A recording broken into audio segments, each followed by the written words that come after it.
of a shot of winning. We can beat anybody in the world, and I think we're going to win next Sunday.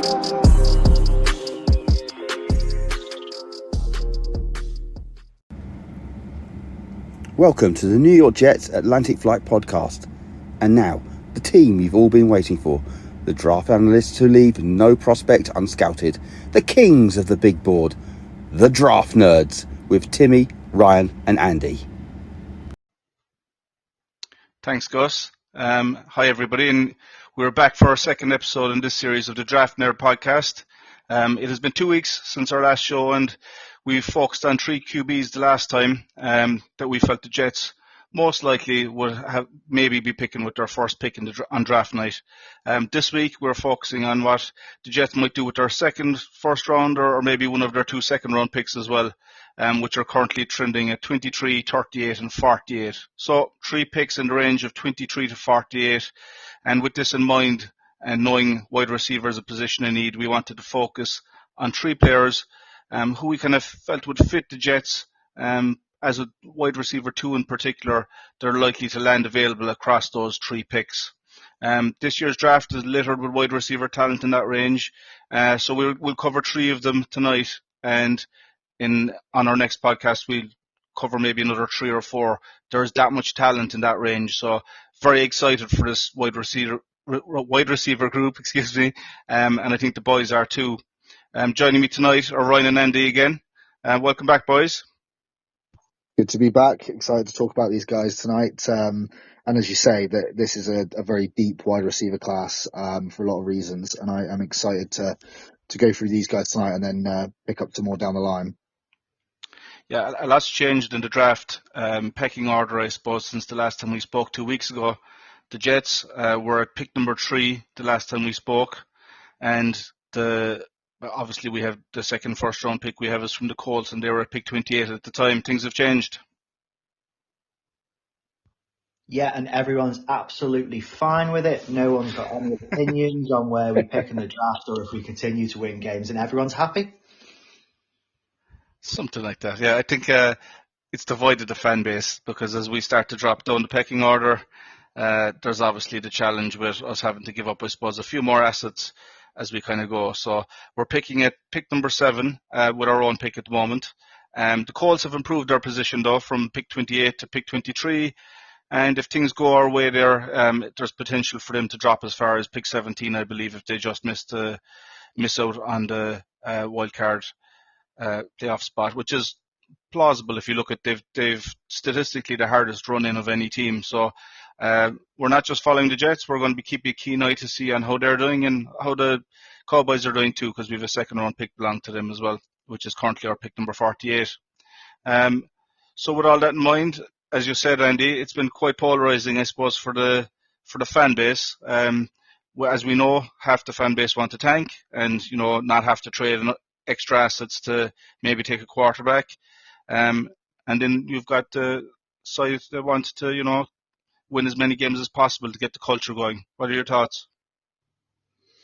As much as I want to make sure we get our quarterback in this draft, I've never really thought tanking is the way to go, mostly because I think if your team is bad enough to tank, you're probably not good enough to support a young quarterback coming out, which is why we see so many of these number 1 overall picks struggle.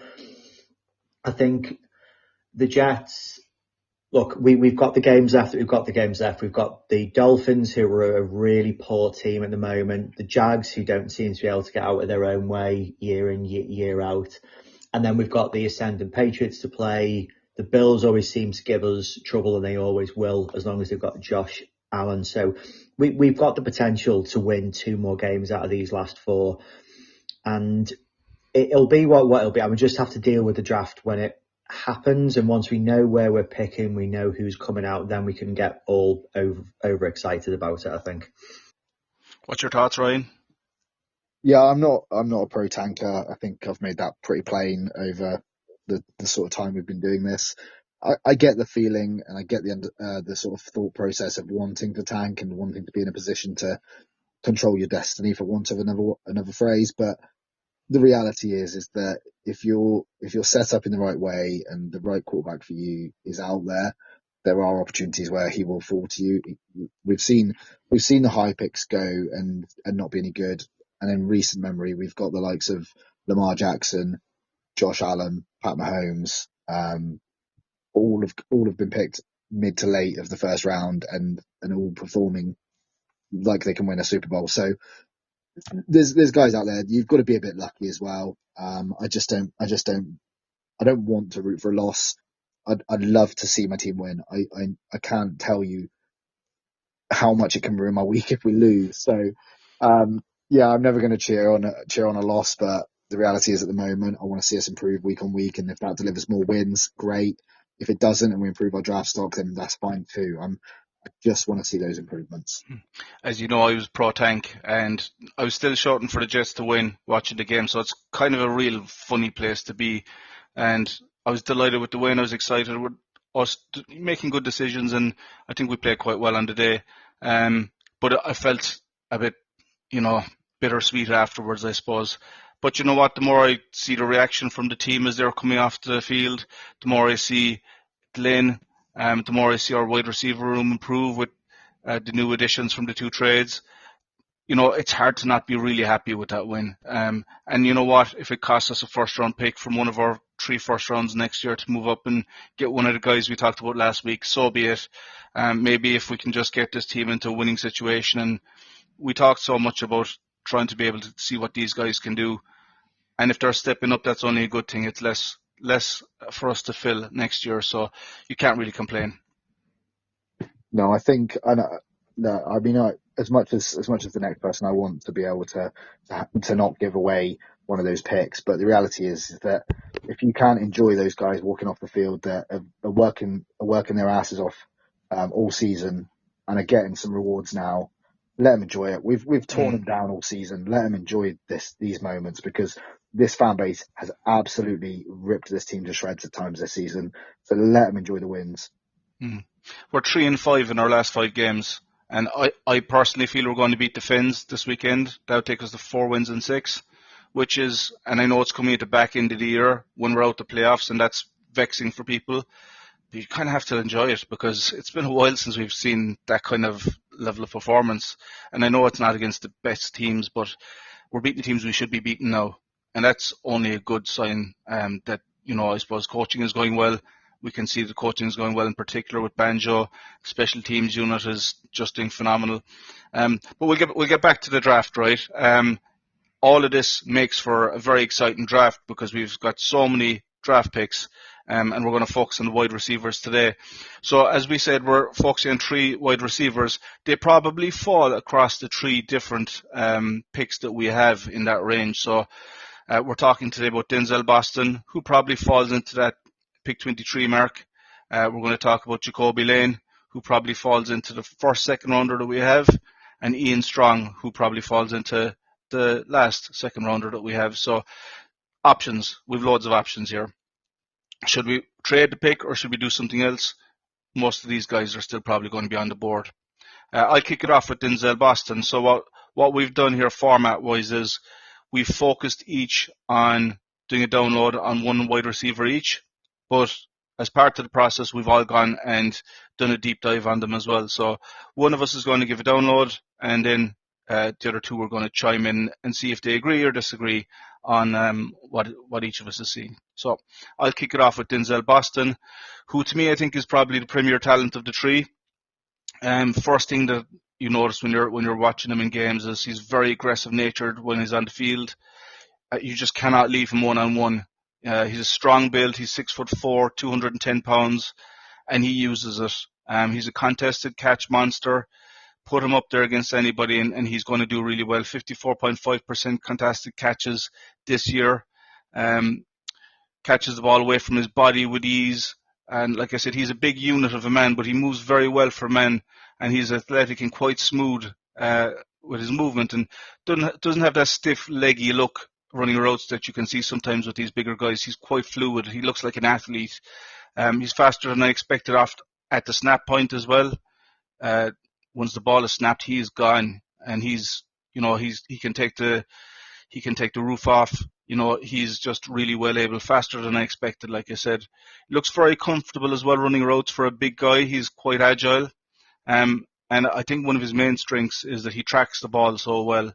I think sometimes with these bigger guys as well, with the trajectory of the ball, sometimes by the time they turn around that they lose the ball, he tracks the ball perfectly well. He's getting separation. He was probably better than I expected for a guy who I thought that I'd be looking at in this range. And talking about that speed, PFF's tracking data of him hitting 22 miles per hour this year, which is obviously very fast for such a big guy.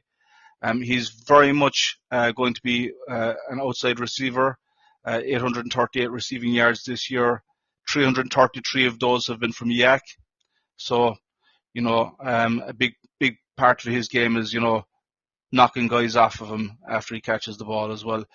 I suppose the comp that you're seeing everywhere for him is Roma Dunze, and that absolutely looks about right to me. Flashes of Drake London about him, I think, as well. I think he's a very good complementary piece to Garrett Wilson. They play kind of different roles. Only knock on him is his run block grade on PFF is 60.8. Not something I focused on when I was looking at him, if I'm honest, but just something I noticed is that's kind of the knock on him. But very impressed with him. I feel for the Jets at 23, if we pick him, I think he's a very solid pick. What do you think, boys? So, do you know what? Like, you touched base on all of my keynotes there. I'll be honest. I made note on his contested catches, his high point catches, the way he catches away from his body. Like, I saw all of those things as well. I loved his physicality. But I feel like I still want him to add a little bit more muscle. I just think sometimes when he's up against guys that are maybe bigger than him or maybe not as sort of easily bossed by him, should we say, for want of a better phrase, I think he loses out in some of those. So I'd like to see him add a little bit of muscle, just because those cornerbacks in the league are going to be that bit bigger and stronger. I would slightly disagree on the PFF aspect of his blocking. I think that he can be a good blocker. I mean, the grade may not be great, but I think in terms of his technique and his effort, I think it's there. I think he seems to be showing willing, which is one of the knocks I have on one of these other guys. So for me to see that effort going into the blocking, even if he was losing out sometimes, that's a pro for me. So yeah, I was probably closer on the Drake London. I think probably because I was probably trying not to do the obvious Boston and Dunze, because it is Washington. It's Washington. It has to be the same. But I can see why that comp's there. I don't remember Dunze when I was watching him having like 40% of his yardage being yards after catch either. He just seems to have that bit more rugged, I would say, than Dunze. Would you agree? Yeah, I honestly, I think that I was saying to Andy before we got on air, I think that Denzel Boston is, like, if you're saying tier 1 is Makai Lemon, Kyle Tate and John Tyson, and then at the top of tier 2, probably in his own little bracket, I would have Denzel Boston and then go into tier 3, because I feel that good about his abilities. I'd agree with that. From what I've seen so far, we're going to look at another 3 or 4 guys in the next week, and that might change. But for now, I would totally agree with that. Andy, what are your thoughts? I think it stood out the most for me for Boston, particularly as a comparison to the other guys we're talking about, is how much separation he gets. I think his route running and his technique is a cut above the other guys that we're going to talk about. And it really impressed me for a guy his size. And I was quite shocked when I was looking at how they all actually measure up. He actually weighs more than Jacoby Lane does. But like you said, Ryan, I don't think he shows it. I don't think it looks like he's a bigger guy, and I don't think he plays like one. But I think his route running and how diverse his route tree is, that's where I think he's a definite one for that later first round pick of ours. And I'd be over the moon if the Jets got him, because I think he's that bigger guy you need on the outside, but with that ability to win in different ways as well, because we know that guys who can't do that struggle when they make the transition from college to the NFL, because it's so easy for defensive coordinators in the NFL to plan for a guy who wins in just one way. So yeah, I was really, really impressed with Boston. As well as that, right, 8.6% of his snaps were in the slot. So I think that I started to evaluate these guys before last weekend, and seeing Adonai Mitchell's performance has made me even think a bit more about it. So I'm kind of thinking with Denzel Boston, if he comes in, you can move Garrett Wilson around for, like, if you want to bring in different personnel. If you want to have Mechie and Boston playing out wide, you can drop Garrett into the slot, or you can put Denzel in as a big slot. It gives you a lot of different options, you know. So I'd be very excited by the pick. Also, his drop percentage is 4.5%. Sorry, 3 drops this year across the season. So yeah, very impressed with him. Right now, if I'm doing a mock draft and he's there 23, I'm generally pulling the trigger on that one usually. Yeah, I'd be curious to ask, if we are picking as high as 17 with the Colts pick, do you still take Boston? Because I think I would. So for me, I would be hoping that one of the other 3 would fall. I'd be very excited with us getting Mackay Lemon, because he's playing predominantly out of the slot as like an elite player. So I just think put him in with Adonai Mitchell and with Garrett, and it'd be very exciting. And maybe take somebody in the 4th round, then maybe like Harbour or someone like that, you know, to just build out the room. So I think those 3 guys are slightly above him, but it's going to be consideration. I'm really excited to see, because like I said, that early pace he has. When he goes to the combine, his 10-yard split is going to be really exciting to see, because for a big guy, I think he's going to be able to move. Yeah, totally. Yeah. What do you think, Andy? Would you take him at 17? It's a bit of a cop-out for me. I think that range, I think there's going to be some guys, particularly some of the edge rushers, might be available there that I'd probably prefer over Boston. Mm-hmm. People like, who's the guy from A&M who you like, Ryan? The Texas Tech guy. I like David Bailey, or that's the guy. Yeah. So no, I mean, I'm just saying hypothetically, if it's that high and we want a receiver, I would be open to taking Boston, because I'll be honest, I don't want to go wide receiver round 1. Oh, okay. Okay. So there we go. Should we do the next guy? We might never pick, so it might be okay. Do you know what is really interesting though? That tees up our next guy perfectly, right? So let's say we take an edge at 23. I think when we get to our next pick at 38, we might even have to trade up 3 or 4 spots for him. I think he's going to go early 2nd round, but Jacoby Lane should be in and around there. Was it Andy took Jacoby, I believe? Yeah, it was me. Off you go. Yeah, so Jacoby Lane, currently in his 2nd year as a starter at USC as a wide receiver. He's 6'4", 200 pounds. So like I say, it really surprised when I looked at the measurements that he's actually the lightest guy we're talking about out of these 3 today, because he just doesn't look it when he plays at all. He's currently about 750 yards this year with 4 touchdowns. Not where he was last year. He got 12 scores last year on only 525 yards. One thing that has improved for him in a big way this year is his yards after contact. So he's practically doubled what he got last year. He's at around 236, which is nice to see for him, particularly when we get to what my biggest knock on him is. So when I was watching him, I watched the Purdue game, the Northwestern game, the Nebraska game, and the couple of recent games that he had. I think he's at his best when he's working outside. He does not have a very diverse route tree. There's a couple of times where you see him win really, really well on some decent routes, but it's just not frequent enough. His biggest skill is using his size and a phenomenal ability to track the ball in the air, to be able to make catches that seem kind of stupid when you watch them. Some of the catches I saw him making these games, I think it was in the Purdue game, it was the Northwestern one, where he boxes guys out and then he gets to the ball and he survives some horrendous contact with the ground to still bring it in. His hands are amazing as well, and he just, once he catches a ball, it's his and he keeps it. That size he's got, his long arms, he will not be sort of out muscled by a defender at the catch point.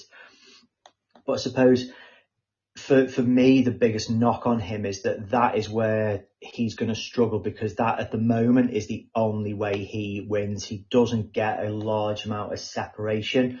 When he does get yards after the catch, it tends to be just because someone's tried to tackle him and failed just because of his size. We talked about playing the run a little bit with Boston. I think Lane, there's willingness there. When he does try to block, you see him put all of his effort into it, but his technique is really poor. So DBs disengage from him far, far too easily. So for me, size, ability to win at the catch point, just his body control and the way he tracks the ball are definite pluses for me, but kind of a limited route tree, limited ability to get separation, and some poor technique from a blocking point of view. That's probably my summary of Lane. I think you guys got a chance to watch him a little bit as well. So what did you think? So really interesting you said about him having great hands. So for me, I went and looked at all of these guys first before I did the statistical analysis afterwards. So what I wrote down is that he had exceptionally good hands. To your point, he's good at contorting his body. He comes down with the ball when you expect him not to. And then I saw it a 9.3% drop rate, and I was like, what's going on here? So 5 drops.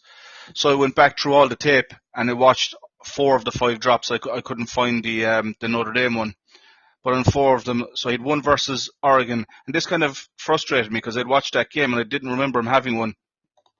But it was one that was like very short range, and Maivia threw it like a bullet at him, and it was straight at his head, and he just dropped it, right? So that was one. Against Iowa, he had a ball thrown behind him. He had to reach all the way back in double coverage, and it was a miracle he even got a hand on it, but it was counted as a drop. Against Nebraska, again, the ball is behind him and uncatchable, again, in terms of speed, and he gets his hand to it, and again, it was called as a drop. So that's like 2 of the 3, probably 3 of the 3, I would say, weren't his fault so far. Against Missouri State, then, he probably should have caught that one, right? But the ball was like, he's 6'3", but the ball was down by his knees when it was thrown, so it was short, and he went to try and come down to it, and he just didn't make it. He had to kind of come back to it as well. Again, like, of the 4 I saw, they were all bad throws, and that made me really consider then. Like, I had wrote down that he contorts his body, kind of similar. We've seen Garrett Wilson have to do it a lot when he's had poor quarterback play, where he's able to get the ball, basketball player type, and come back and find it. But I think that Maivia's ball positioning has been very poor, and to go back to find the drops, I had to go through all of the basically all the miscues, right? So I went through them all, and his ball placement is very poor. So I think that his drop rate should probably be higher based on him actually coming down the ball more often than he should. There's a highlight reel going around where he takes down 5 different balls with one hand, and they're all Odell kind of catches. Like, so that kind of basketball player physique is how I kind of described him. But I think that if he's with a quarterback who can position the ball better, I think that cleans up, because I think his hands are actually really good. Yeah, they are. And like you say, none of the drops that I saw were ones that like hit him in the face or were right on his body and just bounced off him. I think, like you say, it's all those ones where, and even from PFS point of view, they're supposed to credit the drop where the mistake is. And I do think they've missed quite a few of these ones. Yeah, I think so as well. I had a couple of more little nice notes on him as well. I thought that he was very good at being able to rectify the ball. So if he runs his route, the quarterback is still looking around, he'll find a soft area. So I just thought his awareness overall in the end zone as well, like he'll come back and find the ball. And I thought that he did that quite well as well. The other thing I kind of noted about him as well is that he, when he's running straight at somebody, he does like a kind of a jink, and then he also has like, how do I describe this? He kind of has a head fake, and it throws people off and breaks ankles, and he's just gone. So I thought that was really nice as well and kind of smooth. That's kind of everything I'd say I had in him as well. Just a few stats maybe. 19% of his stats were in the slot. You said you weren't impressed with him there, which is interesting. 50% contested catches. So 15 yards per reception. Not a lot of touchdowns. 4 touchdowns in 11 games is maybe a bit of a knock as well, but 12 forced missed tackles as well. So that's kind of me. And what about you, Ryan? Just to start off, to caveat that the 4TD part, because it's going to be a similar thing with Ian Strong because he's only got 5. The important thing to note here is that I would say that Denzel Boston is WR1 at Washington, Toby Lane is WR2 at USC, and I'd say Ian Strong has probably ended up becoming WR2 at Rutgers as well. So that TD share could play into that a little bit. Yeah, Mackay Lemon has 11 touchdowns, so that adds up. Yeah, so yeah, which makes sense. Look, he's earned it. That's no problem with that. So, I mean, you guys have covered it. There's the incredible body control, the catch radius. I noted mixed catches people can't make, like you said, like it's the Odell stuff. And again, a lot of these touchdowns, he's having to catch them that way because of how they're being thrown by Mayava. So, I noted his limited route tree, so I was really pleased Andy brought that up because I do think that's going to need work. And, I'm hoping that isn't like because he can't learn the timings or anything like that, whatever that may be. But we'll see what happens when he gets to the NFL. Please, you mentioned Timmy the sort of his feel for the soft coverage and soft zones, because I noted down that he's a Tyler Johnson type for feeling the coverage in the zones. And I feel like when he makes the catches into his body, he's got good hands, but when he catches into his body, he's quite good at using his body to protect that ball and gain yardage as he goes down. So very similar to that Tyler Johnson type play we've seen this year. Yeah, everything else you guys covered, to be honest. I don't need to go into it anymore. Great breakdown, Andy. A few bits there I hadn't picked up, so that's really, really good to see. Ryan, over to you for our third guy, which is Ian Strong from Rutgers. Yeah, so I've been a fan of Ian Strong since the start of the season. Been keeping a close eye on him. He was who I wanted to bring to the table. So he is wide receiver out of Rutgers. He is 6'3" and clocking at 211 pounds. So he's a similar weight to Boston, inch shorter. And I think that shows he does look that bit stockier, that bit more muscular and physical on the field. I'm going to flip this on its head with my review, though. I'm going to actually start with all the negatives I have about him. Okay, so Eminem style. So one of my biggest issues I saw with him, and I saw this against Illinois, and I saw the same against Washington. He is lazy with his route running when it comes to being the dummy run or the decoy. You can if you're watching, you can tell he's going through the motions. That ball is going to him. You might as well just ditch him. And if the QB gets his reads too in strong, he's going to make a play. But the reality is he isn't prepared to take that ball. The same then goes for his blocking. He is a low effort blocker. He's physical and big enough to do it, but he feels low effort. I feel like he loses on some of these blocks because he just doesn't want to make that play. So those are my two biggest issues with him, and they really are a concern. And this is why I actually think that he'll end up tumbling towards the back end of the second, maybe the start of the third. And we'll go into sort of the parameters of that in a minute, but those are the knocks on him, and they are concerns. The thing that I do like about him, though, is he is a safe pair of hands for his quarterback. He had 43 consecutive catches without a drop at one point this season. So little notes I made from the Illinois game and the Maryland game was that he was a safety blanket, the QB. I'm not going to try and pronounce his name, Anafanakis or something like that.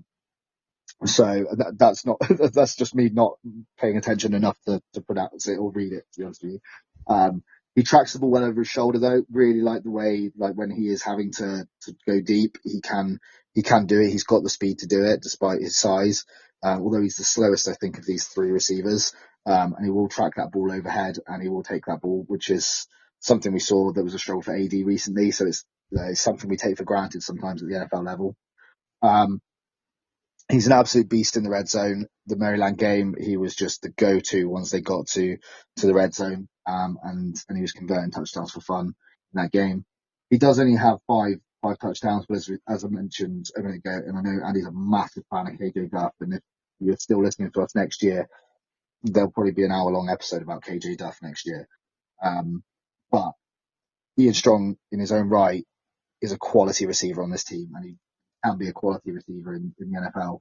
With some coaching, he can be great. He catches in pressure situations. He catches in contested situations, double coverage. He'll take the contact. and he's just got such a big catch radius with it as well. The last note I will have on this, just before you guys jump in, watching him against Illinois, he looked fantastic. He he was catching in time and with momentum, so he was getting yak because the timing of his runs and his routes were just so good. But the other thing I did note is how good Luke Altmaier looked for Illinois, and we'll probably be digging into him at the end of the season if we fall very far in our with our first rounder. Very good. How about you, Andy? What are your thoughts on Ian Strong from Rutgers?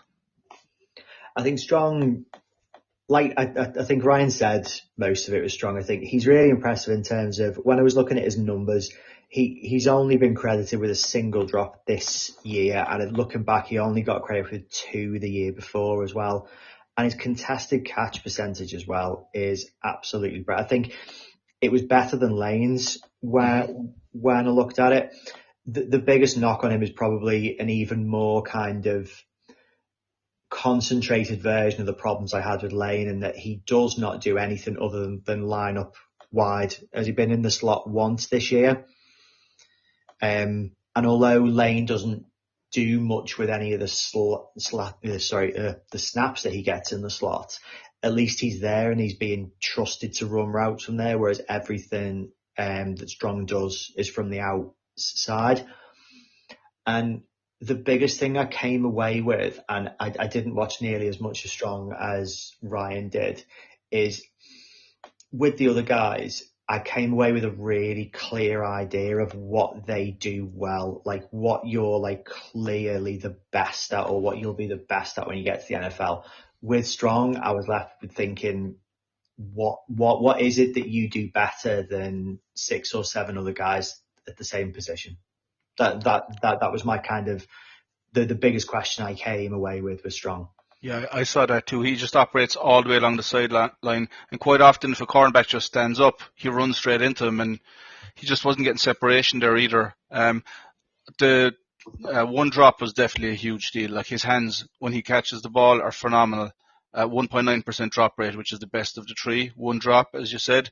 Really good point about the amount of receptions he had. So he had 52 receptions in the year versus 86 and 74 for Boston and Jacoby. So obviously a big difference there in production, right? And he still put up, 762 yards, which is a lot. Now, one of the knocks I have on him is that he is not operational at all when he plays the better teams. So they only play 2 teams, we'll say, who were ranked this year. And one was Oregon, and obviously they have a brilliant defense, and the other was Ohio State, who've also a brilliant defense. But against Oregon, he had 1 reception for 1 target for 7 yards. And against Ohio State, he had 1 reception for 3 targets and 9 yards. So he just didn't do teams. And I watched all the snaps from those games, and he just was getting 0 separation against the better cornerbacks. And that would be a concern for me. Like, it's okay for him to be able to put up these numbers against, the lesser teams, but he just didn't seem to be able to do or get any separation in my mind. And I think it's down to effort. And Ryan called this out rightly. I just think his route running is lazy, and his effort is he's slow off the line. He's kind of half-arsing it, kind of looks like, to be honest. So it'll be interesting to see how he turns up in the combine. And I think that'll be, if he's a bad combine, I think he'll drop. I know he's being mocked in this region at the moment, but I could see him drop if he doesn't have it. I wrote down as well, I'd be very interested to see him against the DBs at the Senior Bowl. I think that's going to be one I'll be keeping an eye on, I think. Yeah, I think that's a really good point, actually, is being able to see him at the combine, seeing how quick he actually looks, because he, like you say, he's not quick off the line.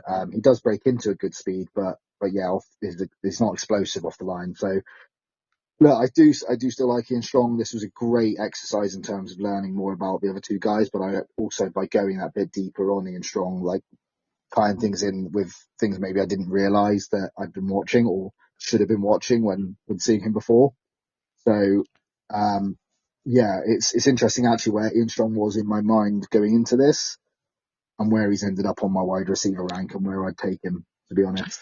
And Ryan, having seen Mitchell play last weekend, like, I think that it might have, as well, doesn't it? I was kind of excited. I watched his highlight reel first. The first thing I did with the three guys, sat down, watched the highlight reel. It's just when you start watching the games that you start to see that extra, not the flash stuff. But having seen Mitchell last weekend, and when you look at play by play of what he was able to achieve, I think it raises the standard for whoever we bring in. It has to be somebody who can really compete with him. And I think the other two can, particularly Boston, but I just think that Ian Strong will end up being lost behind them, rather than bringing strength to the group. That's kind of my take on it. And look, he might evolve, to be fair. No, I totally agree. I also think that in the current situation and the way I'm seeing the team evolve, Ian Strong probably isn't a good fit for what we want to do either. And it does, look, the landscape changes. If AD is the guy that we're going to use as our X receiver, that changes the complexion of what we look for in a wide receiver, and it maybe changes where we need to prioritize it as well. So, but yeah, I'm not going to say I'm out on Ian Strong. If we draft him at the right value, I'll be perfectly happy. Mentally, I'd probably be looking to pick him up with our 4th round pick if he fell. But for me, I think Jacoby Lane is probably about right value at 38, and Boston probably is about fair value at 23, given where we kind of are anticipating the board might fall. But Boston feels the best fit for this unit right now for me. And I think because there's such a wealth of wide receivers, those first 3 guys might not go as early as everybody thinks. I think some teams might, like Andy was saying, take an edge at those early positions, knowing that you've got somebody like Jacoby there in the 2nd round, and you've got options. I could see, especially if we're picking at 17 or 18, I could see a world where one of those top 3 wide receivers drops into our lap, which would be very exciting. And we didn't really touch on those. The reason we didn't focus on those today is because we felt that they'd probably not get to where we were picking with the Colts pick. We'll have to keep an eye on that, and we definitely will talk about those guys as we go through the process. But with it being early days, we wanted to maybe do 3 guys so we could focus on them properly and not overwhelm the listeners either with a big long list of names. And I kind of like this exercise, actually, the way we've done it, to be honest. Aside from that, I suppose just one other thing to talk about is the quarterbacks we talked about last week, right? Stock up and stock down in those 2 weeks. I'll pass over to you, Andy, first. What are your thoughts? I think because I was already kind of high on Dante Moore to start with, I don't think much has changed for me. I think Dante Moore's still my guy. If he declares for this draft, I'll be saying to hell with everything we've just said about wide receivers and everything else. I'll give up whichever picks we need to move up to get him. Mendoza, continue to be impressed with how he bounces back from mistakes here and there in particular. And Mayava's probably the one for me who he's probably not someone I'd look to take in either trading back up into the 1st or if we do pick at 23, because I just think a couple of things watching Mayava have worried me in terms of how much he just seems to have no thought process before he throws the ball. He's already decided where he's throwing the ball. He's got Lemon, he's got Lane, so he's throwing it where he wants to throw it, regardless of this, if they're wide open or if there's 6 defenders around them in a circle, he's still going to throw the ball to them and just hope that they win. So that worried me a lot in terms of, is he actually reading the defense and processing and making a decision on what he sees, or is he just launching it to where he was told to throw it before he snapped the ball? Yeah, I kind of felt that as well when I was watching Jacoby Lane. It just felt like they were elevating him rather than the other way around. I wouldn't be excited at all if we took Maivia, to be honest. How about you, Ryan? Of the three and Maivia, who's stock up, who's stock down for you? Well, I mean, I'm pretty well out on Mayava now. I just think I think you're right. If the wide receiver's doing a lot of the work, I think he'll get drafted somewhere day 3 likely. If somebody takes a shot higher on him than that, then I think they've bought the hype, and I don't understand why. I'm still Mendoza 1 for me. Dante Moore's closed that gap considerably. The playoffs are really going to be the true tell. Seeing both of those guys perform against defenses like Ohio State across the playoffs, Texas Tech, Texas A&M. Those are the defenses I want to see up against those 2 quarterbacks at some stage. I know there's dominoes have got to fall the right way for that, but that's going to be the real test. Oklahoma's defense as well. Someone can come up against them too. That'd be great to see. But Ty Simpson, I don't want him. That's it. That's the short of it. I don't want him. I don't think that. I feel he has to go back to school. He's looking like a guy that isn't ready. He's having some big time throws and some big time finishes to games, but I just haven't seen it consistently across the whole year. Whereas Mendoza, when he's making a couple of errors at the minute, he's bouncing back. You've seen the consistency before that, and I haven't seen that from Ty Simpson. And I just worry that if we take a chance on him, we can't afford to sit him for a year, maybe two, to be honest with you, then we're probably going to make a mistake and we'll end up in the same situation again in 2 years. I think you're spot on there. I think Ty Simpson has definitely had some big boy throws over the last 2 weeks that were impressive, and they're like, okay, that's an NFL throw, but he definitely looks like that happy feet that you kind of reaction that you spoke about the last time. He just didn't look the part yet. He looks like he needs another year, or if he comes into an NFL team, I could see him maybe going to the Rams, sitting there for a year and doing really well, having learned in a really stable organization. I just feel like he's probably not our guy. He's a little bit undersized as well. Yeah. Yeah, I agree. I don't think he's our guy. He has to do, in my opinion, he has to do another year. It's so clear that he's not ready, and that just strikes fear into me. It'll be interesting to see him play this weekend, and I'm even more interested this weekend to see Mendoza against that Ohio State defense. He had his worst game of the season against Purdue last week. Just didn't go his way the game. He just came out the gates very slow, and they focused on the run game, and they ran away with the game. But he never really got heated up, I felt, and it wasn't his best game, to be honest. So I would say his stock is slightly down because of it, but it's just one game. Still is my QB1, but Dante Moore, as you said, he's really gained some ground. He's had 2 really good games against USC in particular, Washington as well, stacking 2 games back to back now where he is, the knocks we had on him, the concerns, they haven't been showing up in those 2 games. He's looked really solid, and his decision making has been good. He's been making really tight window throws, pushing the ball down the field a bit more than he had been as well. So I've been really impressed with him over the last 2 weeks, I have to say.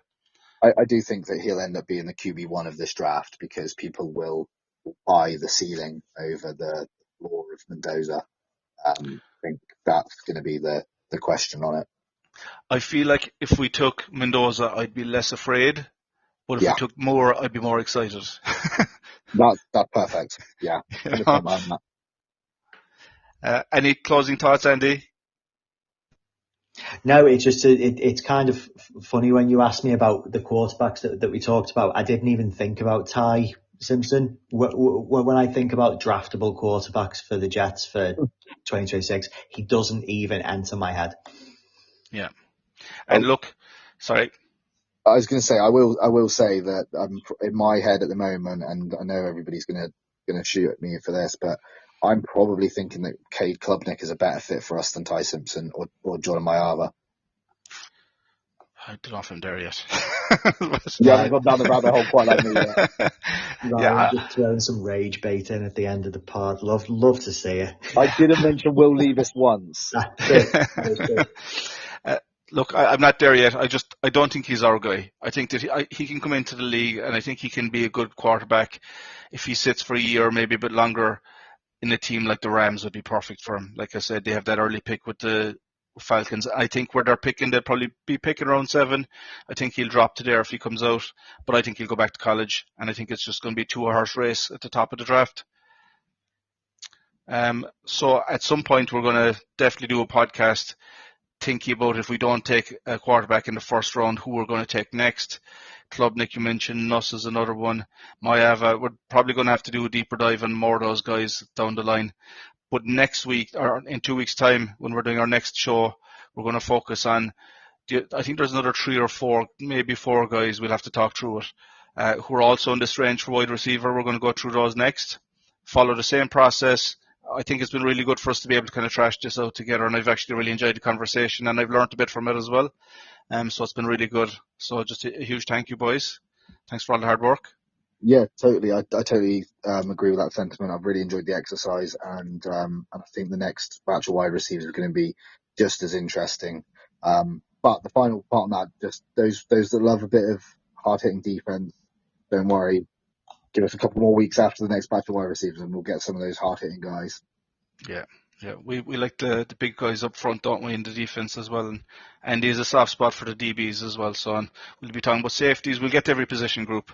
But it being early in the year, we want to, get into it maybe 3 or 4 guys at a time to give everyone a chance to kind of compute and get proper evaluation too. We're not just looking at highlight reels. We're trying to get in to the nitty gritty with these guys. So just again, thanks to everybody for tuning in. We'll be back again in 2 weeks for another one of these episodes. And who knows what pick we'll have at that stage. I think we're probably going to beat the Dolphins in between. So maybe we'll be picking a bit later again. And hopefully the Colts will continue to lose out. But until then, go Jets. Y'all know what to say. On 3. 1, 2, 3.